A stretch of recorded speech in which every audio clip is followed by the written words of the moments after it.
మొన్న రాష్ట్ర ఎన్నికల్లో ఒక సునామీ వచ్చింది. ఈ సునామీ మా తమ్ముళ్ళు చెప్పినట్టు సైకోనే కాదు, అక్కడ భూతం ఉంది.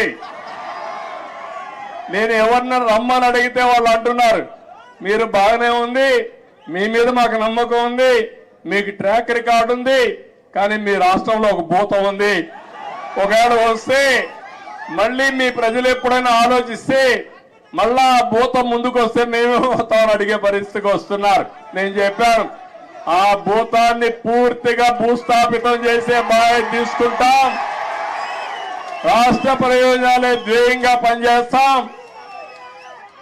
ఆ రాష్ట్రంలో మీరు చూస్తే రాజకీయాల్లో అర్హత లేని వ్యక్తులు రాజకీయాల్లోకి వస్తే ఏం జరుగుతుందో దానికి నిదర్శనం మొన్న 5 సంవత్సరాలు.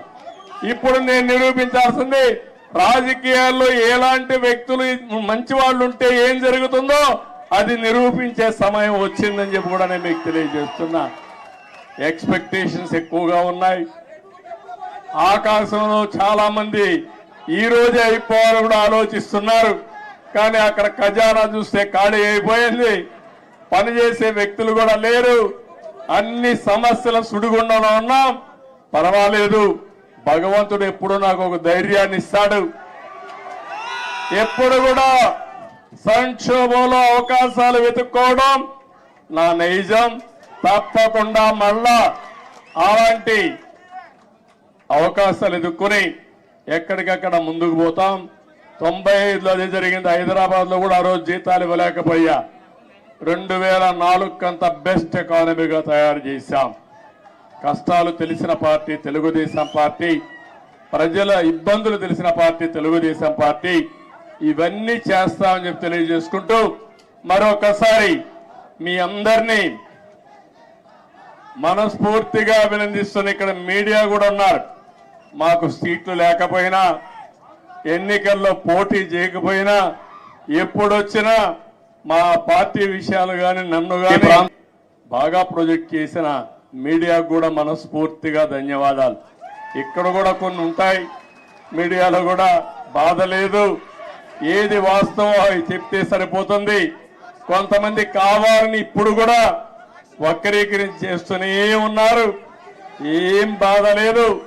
నేను కూడా ఎంతమంది వక్రీకరించి మాట్లాడినా ప్రజలకు మిమ్మల్ని అందరినీ కూడా స్ట్రైటన్ చేసి మేము జవాబుదారీతనమే కాదు మీడియా కూడా జవాబుదారీతనం తీసుకుడిగా చేయాల్సిన బాధ్యత ఈ ప్రజాస్వామ్యంలో ఉంది. అది కూడా చేద్దామని చెప్పి తెలియజేసుకుంటూ మరొక్కసారి మీ అందరూ ఒక్కొక్కరే కలవాలనుకుంటారు కానీ సమయం లేదు, ఏమనుకోవద్దండి. సమస్యలు కోకొల్లలు ఉన్నాయి. ఆ సమస్యలన్నీ పరిష్కారం చేయాల్సిన బాధ్యత నాకుంది. తొందరలోనే మళ్ళీ వస్తా, పార్టీ ఆఫీసులు టైం ఇస్తా, అందరితో కలుస్తా. ముందు అక్కడ సెట్ చేసి మళ్ళా మీ దగ్గరకు వచ్చి ఎప్పటికప్పుడు మీకు అందుబాటులో కూడా ఉంటానని చెప్పి తెలియజేసుకుంటూ మరొక్కసారి ఈ రోజు మీ ఉత్సాహం చూశాను, అభిమానం చూశాను. నా జీవితంలో ఎప్పుడూ మర్చిపోలేను. ఇవన్నీ ఒక్కొక్క నాయకుడికి ఒక్కొక్క సమయంలో మధుర స్మృతులుగా జ్ఞాపకం ఉంటాయి. నేను ఎవరిని ఈరోజు రమ్మని కూడా పిలవలేదు, కానీ ఈ పార్టీకి ఇక్కడికి వచ్చి 10 మందికి ధన్యవాదాలు తెలియచేయాలనే ఉద్దేశంతో వచ్చా. ఆ సందర్భంగా ఇంత పెద్ద ఎత్తున వచ్చారు.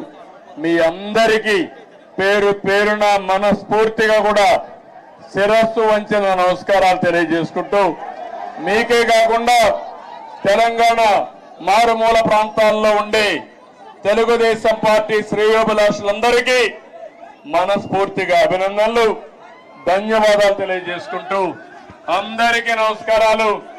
జై హింద్, జై తెలుగుదేశం, జై తెలంగాణ.